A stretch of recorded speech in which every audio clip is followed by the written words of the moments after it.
ఎవరు ఏ మాత్రం మిమ్మల్ని ఇబ్బంది పెట్టినా సరే మాకు తెలియజేయండి. ఆడు ఎవడైనా సరే, పాస్ట్ ఎవడైనా సరే, ముందు చర్చి ఇమీడియట్లీ తీసేస్తాం. ఫస్ట్లో అందరూ పూజలు చేసే వాళ్ళు అందరూ హిందువులైనా. ఇప్పుడు మీకు తెలిసిన అనుభవం అందరికీ తెలియాలి. ఇప్పుడు ఏంటంటే హిందువులు మార్చింది ఏంటంటే ప్రసాదం తినే అర్హత కూడా లేదంటే వాళ్ళు ఎంత పాపత్తులు. వాళ్ళు అందుకని పాపలు అంటారు. కార్డులో మళ్ళీ మనం డబ్బులు పెట్టేవాళ్ళ మన హిందువులు ఇంటికి కూడా వస్తున్నారు. అక్కడ అలా ఎమోషనల్ బ్లాక్ మెయిల్ చేస్తారు పాస్ట్. ఇప్పుడు వాళ్ళు మొదలు పెట్టారు గురించి ఆ మతంలో ఏముందో, ఆ మతంలో ఏ రొచ్చుందో, ఆ బైబుల్ అనేది ఒక బూతు పుస్తకం అని చెప్పి మేము ప్రచారం చేయడం ముందుకు వచ్చాం.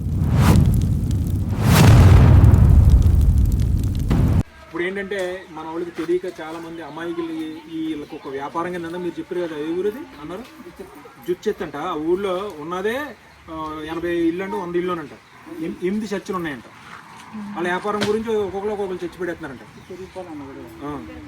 ఈ విధంగా ఇదొక అది క్రైస్తవం అనేది ఏంటంటే అదొక వ్యాపారం. అది మన దగ్గర దశంభాగాలు దోచుకోవడానికి, మన కానుకలు దోచుకోవడానికి తప్ప అందులో ఏమి ఉండదు. అదొక క్రైస్తవ మతం అన్నది ఒక కల్పితం. అది మన సంస్కృతి ఇప్పుడు ఇప్పుడు బొట్టు పెట్టుకుంటే ఎంత కలగుంటారమ్మా ఆడవాళ్ళు. ఇప్పుడు మీరు క్రైస్తవం నుంచి బయటకు వచ్చారు, మీకు మీ మొహం అప్పటికిప్పటికి ఎంత తేడా ఉంది. వాళ్ళు బొట్టులు తీయించేస్తారు, గాజులు తీయించేస్తారు. ఇటువంటి నీచమైన దరిద్రమైన మతాలు మనకు అవసరమా? ఏమో అవునా కదా? ఒకసారి ఆలోచన చేయాలి కదా. కష్టాలు అందరికీ వస్తాయి, కానీ మనం ఏంటంటే మనం భగవంతుడి గురించి మనం ఏం చేస్తున్నాము కానీ 3 పూట్ల మనం భుజింటున్నాం, కానీ దేవుడి గురించి ఒక 10 నిమిషాలు టైం ఎందుకు కేటాయించలేకపోతున్నాం. కానీ మనకు అన్ని కోరికలు అన్నీ కావాలి. మనకి ఏ ప్రాబ్లం వచ్చినా, ఏ సమస్య వచ్చినా దేవుడి మీద తోసేస్తాం, దేవుడిని తిట్టేసుకుంటాం. మనకి ఎలా జరిగింది అలా జరిగింది. కానీ మనం ప్రతిరోజు మనకేంటంటే ఇంట్లో దీపం పెట్టుకోవాలి. ఆడవాళ్ళు ప్రతిరోజు దీపం వెలగాలి. ఒకవేళ ఎటువంటి టైంలో సందర్భంలో కుదరగానే ఆడవాళ్ళు మోహన్ పెట్టుకోవాలి. ప్రతిరోజు కూడా రోజుకు ఒక 10 నిమిషాలు మన ఆ దేవుడి గురించి కేటాయించి మనకు మీకు ఇష్టమైన దేవుడు అండి, రాముడిని అయితే రాముడిని, కృష్ణుడిని అయితే కృష్ణుడిని, ఆంజనేయ స్వామి గారిని మీరు తలుచుకుంటే అప్పుడు మీకు ప్రతి దాంట్లో ప్రతి పనిలోనూ భగవంతుడు మీకు తోడుగా ఉంటాడు. మన అది ఎవరైనా చేస్తారా? ఎవరు చేయట్లే. మరి రోజు తింటారా? మరి రోజు ఎందుకు తిన్నా? అంతే కదమ్మా. మరి ఏ రోజు మిస్ చేస్తావు చెప్పు. ఇలా తెల్లారిదే చీపురు కట్ట అట్టుకుంటాం, చీపురు కట్ట వచ్చి పక్కన మాడేసి ముందు తీ. అవునా కదా? చీపురు కట్టుకుంటూ ముందు అదే అంటున్నాను. మరి రోజు ఎందుకు తిన్నాం? మనకు అదే నేను చెప్తాను, మనం బాగుండాలి, మన ఆరోగ్యం బాగుండాలి, మనకు అన్నీ బాగుండాలి, మనకి ఏ సమస్య రాకూడదు, మనకి ఏ ప్రాబ్లం రాకూడదు. కానీ దేవుడి విషయంలో మనం అశ్రద్ధ చేస్తున్నాం. మీరు అదే మాట చెప్తున్నారు. అదే క్రైస్తవ మతంలోకి వెళ్తే రోజు కూడా వాడు మిమ్మల్ని బ్రెయిన్ వాష్ చేస్తారు, పాలిష్ చేస్తారు.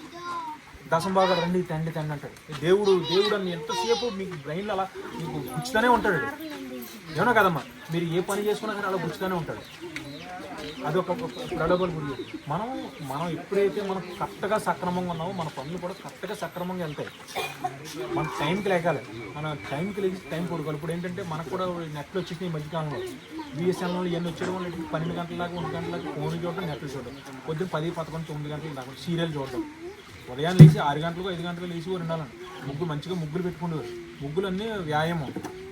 అప్పుడు ఏంటంటే మంచి పని ఉంటుంది, ఎక్సర్సైజ్ ఉంటుంది. ఇప్పుడు ఆ ఎక్సర్సైజ్ కూడా లేకపోవడం వల్ల ముగ్గులు సరిగ్గా పెట్టుకోవట్లేదు. అది ఒక యోగాలో ప్రక్రియ ముగ్గులు పెట్టుకోవడం అంటే. మనం దేవుడి గురించి నేను ఏమంటారంటే 10 నిమిషాలు కేటాయించాను. 10 నిమిషాలు మీకు నచ్చిన దేవుడిని, ఆ దేవుడికి సంబంధించిన ఒక మంత్రం జపించండి. ఇప్పుడు అంతకన్నా ఇంకా ఇప్పుడు ఈ సృష్టిలో ప్రస్తుతానికి ఏంటంటే హరే కృష్ణ హరే రామ మహామంత్రం మించిన మంత్రం లేదు. ఆ మంత్రాన్ని మీరు చెప్తాను కదా, మీరు కూర్చొని 10 నిమిషాలు అప్పుడు కూర్చొని కళ్ళు మూసుకొని హరే కృష్ణ కృష్ణ కృష్ణ హరే హరే, హరే రామ రామ రామ హరే హరే, హరే కృష్ణ కృష్ణ కృష్ణ హరే హరే, హరే రామ రామ రామ హరే హరే అని ఈ మంత్రాన్ని చెప్పించండి. అలా 2 కారణాలు ఉంటాయి. పుణ్యం వేరే, మోక్షం వేరే. ఇప్పుడు అనుక్షణం కూడా మనం హరే కృష్ణ హరే రామ లేదా శ్రీరామ అని చెప్పిస్తుంటాం. ఏ పని చేసుకున్నా, చేయి పని తిన్నా, ఇంటి పని చేసుకున్నా రామ నారాయణ కృష్ణ దేవుడా ఏదో అనుకుంటుంటే అది తినేటప్పుడే. కానీ అది మనం మనసులో పెట్టుకుని ఎప్పటికైనా గిచ్చక తప్పదు మానవ జీవితం. అయితే అది దారుణాత్మకంగా చూద్దాన్ని ఆరోగ్యానికి మంచిది. చెప్పడం వల్ల కూడా కొంచెం బ్రెయిన్ కూడా కొంచెం బాగా షార్ప్గా అవుతుంది. మనం నూరేం పని చేయదు కదా తినేటప్పుడు. కానీ పనులు అన్ని పనులు తీసుకుంటున్నా వంట చేసుకుంటున్నా రామకృష్ణ నారాయణ ఏది ఉందంటే అదే. సరే అమ్మా, మీ అనుభవాలు చెప్పండి. అంటే మీరు ఇందాక కొన్ని సరిగ్గా చెప్పలేదు. ఇప్పుడు మీ పాపకి ఇంట్లో బాగాలేదని మిమ్మల్ని మద్దతు చేశారు. అది ఏంటి మీరు అలా ఎన్నిసార్లు వెళ్ళేవారు? నెలకి ప్రతి వారం చూసారమ్మా, మనం ఒక రోజు గుడికి వెళ్ళినాకే 1 రోజు పెట్టాలా అని అన్నాం. వీళ్ళు ప్రతి వారం ఖచ్చితంగా చర్చ కావాలి. ఒకవేళ వెళ్ళలేదనుకో వాళ్ళు ఏం చెప్తున్నాం, దేవుడు ఒక్కరోజు వచ్చేస్తుంది, మీకు అలా జరుగుతుంది ఇలా జరుగుతుంది శాపనతలు ఆడతారు. చెప్పింటారు. అవునా కదా? అవునా కదా? భాష ఏమంటాడు? ఏమంటాడు భాష ఏమంటాడు? ఉన్నామా మీరు రాకపోతే ఏం జరుగుతుంది అంటాడు? సమస్యలు వచ్చేస్తాడు. ఏం చేయడం? ఎమోషనల్ బ్లాక్మెయిల్ చేస్తాడు పాస్టర్. అదే మన హిందుత్వంలో మీరు గుడికి రాకపోతే అలా జరుగుతుంది ఇలా జరుగుతుంది మీకు ఏమైనా చెప్పాను నేను? అది మీకు చేసుకుంటే మంచిదమ్మా, మీకే మంచిదని చెప్పాను. ఆవిడకి అనుభవం ఎక్కువ. ఆవిడ 9 సంవత్సరాలు క్రైస్తవంలో ఉండొచ్చారు ఆవిడ. కానీ ఆవిడ ఈ రోజున 30 ఇళ్ళలో 2 ఇళ్ళు యాక్చువల్గా మారిన వాళ్ళు. ఒక కుటుంబం మనకు రాలేదు, ఇంకా ఒక కుటుంబం రాలేదు. ఆవిడ దేవుడి దేవుళ్ళు ఆవిడ మా క్రైస్తవ మాఫీ నుంచి బయటపడ్డది. లేకపోతే మీరు కానుకలు ఇచ్చారా, రండి, మీరు దశంభాగాలు ఇచ్చారా, మీరు చర్చికి రాలేదా, మీకు అది జరుగుతుంది ఇది జరుగుతుంది అడు. మీరు ఏంటి చెప్పనా, మీ చర్చిలో మొత్తం ఎంతమంది ఉంటారు సభ్యులు? 200 మంది సభ్యులే సంఘం. 200 మంది 200 మందా?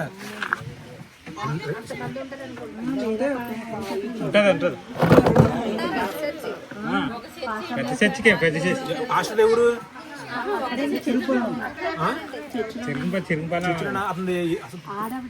ఆడవిడ ఆవిడ ట్రైబుల్ అనా లేకపోతే బయట ఎక్కడి నుంచి వచ్చిందా? Non tribal? Non tribal tribal కాదు. ఫస్ట్ అందరూ పూజలు చేసే వాళ్ళు అందరూ హిందువులేనా? 200 మంది ఆవిడ దగ్గరికి వెళ్తున్నారంటే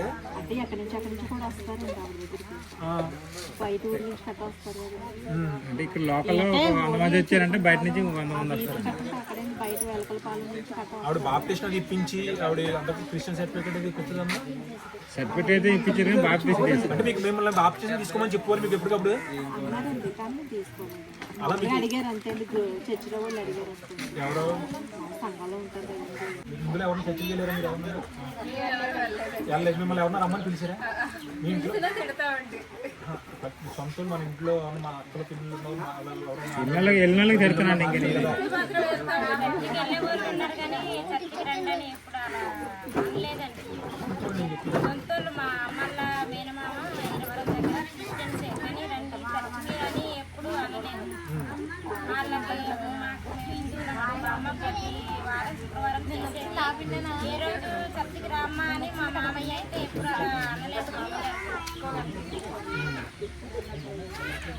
ఏంటమ్మా ఎలాగే అలా అంటే మీరు ఇప్పుడు ఎందుకంటే ఇప్పుడు మీకు తెలిసిన అనుభవం అందరికీ తెలియాలి. ఏంటంటే హిందువులు మార్చింది ఏంటంటే ముఖ్యంగా మన ఇంటి పక్కన ఉంటే పక్కన మారుతున్నారు. పక్కలే మారుతారా? మారారండి. మా పట్టంపల్లి యువతలు అవతలేదు ఒకటి అలాగే మారిపోయారండి. ఆ పక్కన ఒక ఆవిడండి, ఇది మామూలుగా ఇంట్లో దిగింది, వారం తిరిగి నుంచి ఇంకా రఫ్ చేయడం మొదలెట్టింది. మొత్తం అందరికీ మార్చేసింది అలాగే ఆటోమేటిక్గా. చెప్తేనే మారిపోయారు వాళ్ళు. వాళ్ళు చేయమని మరి వాళ్ళకి వచ్చి ఆదాయం పోతుంది కదా, ఆదాయం పోతుంది కదా.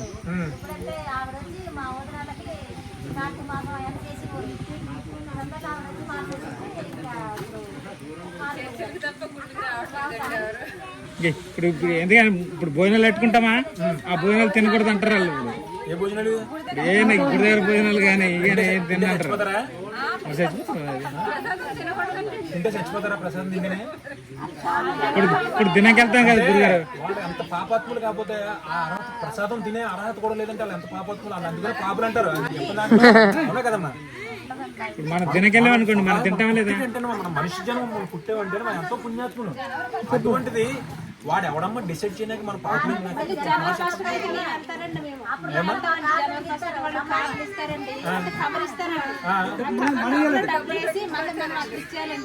వెళ్ళి మేమైతే భోజనం వెళ్తారండి. మా ఊళ్ళో అందరూ వెళ్తారండి.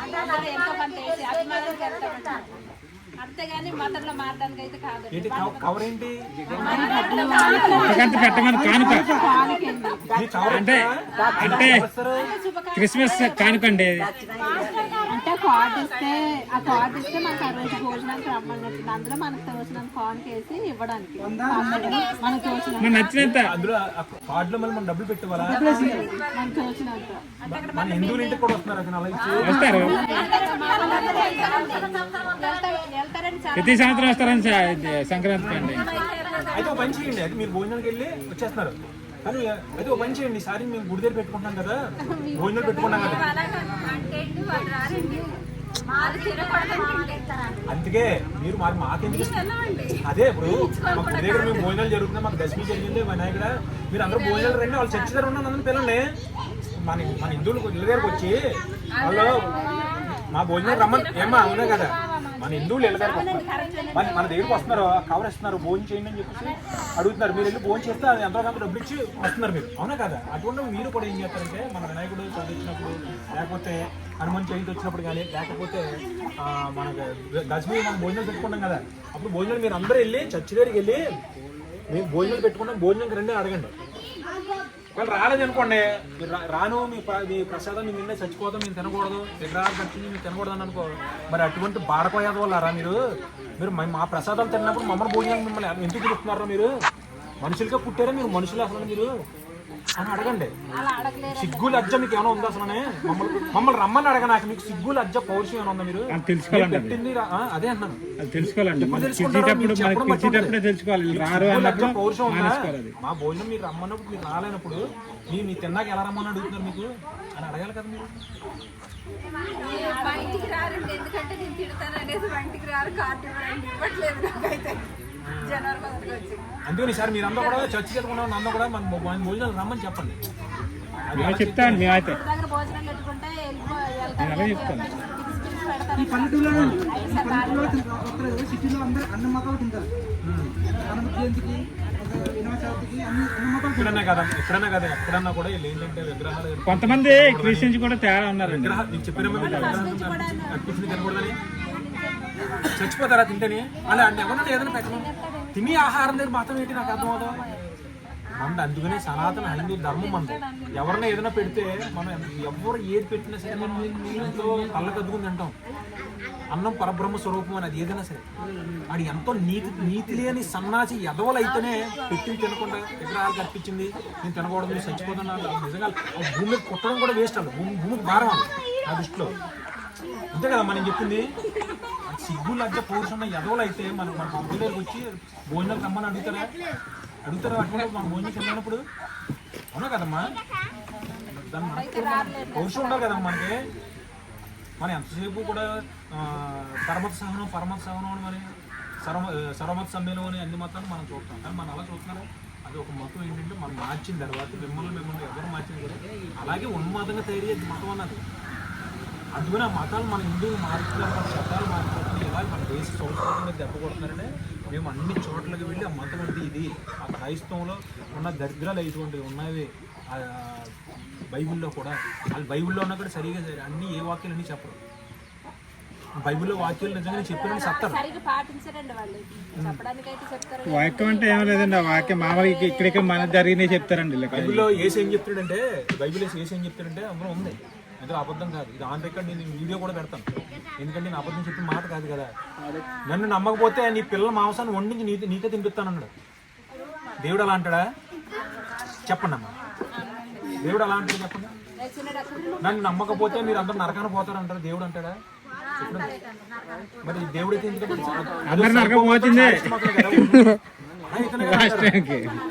మన రాముడు చెప్పలేదు, మన కృష్ణుడు చెప్పలేదు, మన దేవుడు మన అమ్మవారు చెప్పిందా మన రాముడు చెప్పాడు ఎలాగని?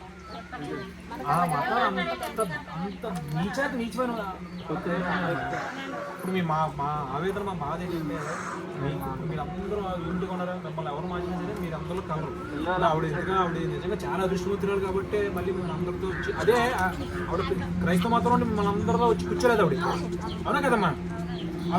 కూర్చొని కూడా ఇప్పుడు ఎక్కడ మారిపోద్దాం కానీ ఎప్పుడు కూడా వాడు బ్రెయిన్ వచ్చేస్తాడు. అంతేకాకమ్మా నిజం చెప్పండి, నేను ఒక మాట అడుగుతాను. మీ పాస్టర్ హిందూ దేవుళ్ళ గురించి రాయుడు రప్పలను మీకు చర్చలో ఏమైనా చెప్తాడమ్మా? ఏమా ఏమని చెప్తారమ్మా? ఇక్కడే అంటే ఇక్కడే మామూలుగా ఎందుకంటే ఏం చెప్తారు? రాయిలు మొక్కకూడదు మొక్కకూడదు చేయకూడదు అని చెప్తారు. ఏంటమ్మా? రాయిలు మొక్కకూడదు, రాయిలో దేవుడు ఉన్నారని చెప్తారు, మొక్కకూడదు అని చెప్తారు. హాస్టల్లో చర్చిలో చెప్తారు. మరి వాళ్ళు చెప్తున్నారా? మరి ఎంతసేపు ఎందుకు అనుకున్నారా మీరు మళ్ళీ మీరు మారిపోతారని? మరి వాళ్ళకి మరి వాడు ఏం చేయాలి? పాస్టర్ ఆడు మనిషికి పుట్టినోడు అయితే ఏం చేయలేడు? ఆడు బైబిల్లో ఉన్నది ఆడు చెప్పుకోవాలి, అవునా కదా? ఆడు బైబిల్లో ఉన్నది ఆడు చెప్పుకుంటే మనకు ప్రాబ్లం ఉండదు. ఆడు మన వాళ్ళు మొక్కితే మనకి ఎందుకు, ఏం మొక్కితే ఆడికి ఎందుకు అడిగి మన హిందూ దేవుళ్ళేమో ఇప్పుడు కూడా దూషింతారా? తిడతారమ్మా? ఇంకేం తిడతారు? ఇంకేమంటారు? దేవుళ్ళ గురించి దాని గురించి అంటారు. ఇప్పుడు వాళ్ళు మొదలు పెట్టారు గురించి ఆ మతంలో ఏముందో, ఆ మతంలో ఏ రొచ్చుందో, ఆ బైబిల్ అనేది ఒక బూత్ పుస్తకం అని చెప్పి మేము ప్రచారం చేయడం ముందుకు వచ్చాము. ఇప్పుడు దాకా మా సంస్కృతి వాళ్ళకి ఏం పనాడు? ఆ నిజమైన క్రైస్తవుడు అయితే నిజంగా ఆడు ఏం చేయాలి? బైబిల్ ఏముందో బైబిల్ చెప్పుకోవాలి. ఆడు మన హిందూ దేవుడి గురించి చెప్పాల్సిన పని ఏంటడికి? ఆ మతంలో ఏముందో ఆ ఉన్మాదం గురించి మీకు తెలియదు. భవిష్యత్తులో వాళ్ళ కూడా మనం తయారవుతాం. చర్చిలకు వెళ్ళి వాళ్ళు అంటే ఇప్పుడు క్రైస్తవులు చాలా మంది బయట మీకులో చాలా మంది బయటకు వచ్చేస్తున్నారమ్మా. వాళ్ళు బయటకు వచ్చేస్తే మళ్ళీ ఏడకుండా మిమ్మల్ని ఎలా ఇంటి దగ్గరికి వచ్చి మిమ్మల్ని రండి మళ్ళీ చర్చికి రండి ఎలా బతిమాలుతారు? అలా బతిమాలుతారు. ఇటు గుడికి కూడా వెళ్ళవట్లేదు. అలా చాలామంది ఇటు చర్చికి వెళ్ళక ఇటు గుడికి వెళ్ళడం చాలామంది నోటలుగా అవుతారు. మీరు మళ్ళీ హిందుత్వంలోకి వచ్చారని వాళ్ళకి ఖచ్చితంగా తెలుస్తుంది. ఖచ్చితంగా మిమ్మల్ని టార్గెట్ చేస్తారు వాళ్ళు. ఇంకా మిమ్మల్ని టార్గెట్ చేస్తారు వాళ్ళు. టార్గెట్ చేస్తే మాకు తెలియజేయండి. ఎవడైతే టార్గెట్ చేయాలి ఆడు చర్చలు అయిపోయింది ముందు. ఇంక అందులో మాటలే ఉండవు. మిమ్మల్ని ఎవరన్నా దెబ్బలాడినా ఎవరన్నా తిట్టినా మీరు హిందుత్వంలోకి వెళ్ళి ఎవరు ఏ మాత్రం మిమ్మల్ని ఇబ్బంది పెట్టినా సరే మాకు తెలియజేయండి. ఆడు ఎవడైనా సరే ఆడు పాస్ట్ ఎవడైనా సరే ముందు చర్చ్ ఇమీడియట్లీ తీసేస్తాం. ఇక్కడ అవసరం ఇక్కడ కూర్చుంటాను, ఇక్కడే ఉంటాను. మీకు కానీ ఎవరన్నా సరే మిమ్మల్ని ప్రలోభ గురి చేసినా, ఎవరన్నా మీ గొడవకు వచ్చినా, ఎవరన్నా ఏమన్నా అన్నా సరే ఒక్క మాట చెప్పండి, ఆ చర్చ్ ఇమీడియట్లీ ముంచేస్తాను. ఏమ్మా ఈసారి అసలు వదిలిపెట్టి ప్రసక్తి ఉండకూడదు. ఎందుకంటే మళ్ళీ ఇప్పుడు మీరు ఇంట్లోకి వచ్చారు, మళ్ళీ ఎవరో వేధించి వాళ్ళే ఇలా ఎవరు ఏమన్నా సరే మీరు ఊరుకోవద్దు, క్షమించద్దు. ఇది చెప్పండి వాళ్ళకి. నా లైఫ్ బాగున్నప్పుడు మీరు కూడా రండి, మీరు ఆ కుంభిపాకున బురదడానికి ఎంతకాలం ఉంటారు అలాగే, అదొక మాయది చెప్పండి. మిమ్మల్ని మళ్ళీ కానీ ఎవరైనా ఇబ్బంది పెడితే మాత్రం మాకు చెప్పండి. మేము మాత్రం ఖచ్చితంగా ఉంటాం సోదరు. ఇంక అందులో వెనకాడి ఏముండదు. ఎందుకంటే చర్చికి కూడా పర్మిషన్ ఉండదు. ఇంకోటి 1/70 అని ఒక యాక్ట్ ఉంటుంది మనకి, తెలుసా మీకు? మన భూముల్లో ఎవరికి కూడా గిరిజన ట్రైబ్స్ కూడా బయట నాన్ ట్రైబ్స్ వరకు కొనే రైట్ లేదు. మన భూముల్లో మనకి ఎవరు కూడా ఒక చర్చ్ అని కానీ ఎవరు కట్టడానికి ఎవరికి ఎటువంటి రైతు లేదు ఎవరికైనా. ఇది మనకి గ్రామ సభల్లో సంవత్సరానికి 2 సార్లు గ్రామ సభలు పెట్టుకోవాలి. పవన్ కళ్యాణ్ ఆల్రెడీ చెప్తున్నారు గ్రామ సభలు పెట్టుకోమని. అప్పుడు మన ఊరు గురించి మంచి చెడ్డలని, రోడ్ల గురించి, స్కూల్ గురించి అన్నీ కూడా మాట్లాడుకోవడం జరుగుతుంది. మనకి ఏదైనా సమస్యలు ఉంటే మన గవర్నమెంట్ ద్వారా మనం చేయించుకోవచ్చు గ్రామ సభలో. ఇప్పుడు మీరు ఎలా చిన్న కంప్లైంట్ ఇస్తే చర్చిని 24 గంటలు ముంచేస్తాను, 24 గంటలు. కానీ మీలో తిరుగుబాటు లేకపోతే నేనేం చేయలేను. మీరు ఇప్పుడు మీరు ఒక రికార్డ్ చేయండి ఆ చర్చిలోంచి, కానీ మన హిందూ దేవుళ్ళని కానీ మన విగ్రహాలు కానీ ఏమైనా తిట్టినట్టు కానీ మీరు ఏమైనా అక్కడ మీరు ఒక రికార్డు మీకు నాకు చూపించి ఈ చర్చిలో ఎలా జరుగుతుంది ఎలా అన్నారని వాళ్ళని వీడియో చూపించే నాకు చాలు, ఇమ్మీడియట్గా చర్చి ముంచేద్దాం. అందులో మాటలు ఏమి లేవు. ఇంక అస్సలు క్షమాభిక్ష అనేది కట్టకూడదు. మిమ్మల్ని కానీ ఎవరైనా ఇబ్బంది పెట్టినా మాకు చెప్పండి. మా నెంబర్ ఎవరైనా ఏమ్మా భోజనం చేస్తారా మీరు? చేసేయండి అమ్మా, మేము చేయలేదు. ఓకే అమ్మా, జై శ్రీరామ్.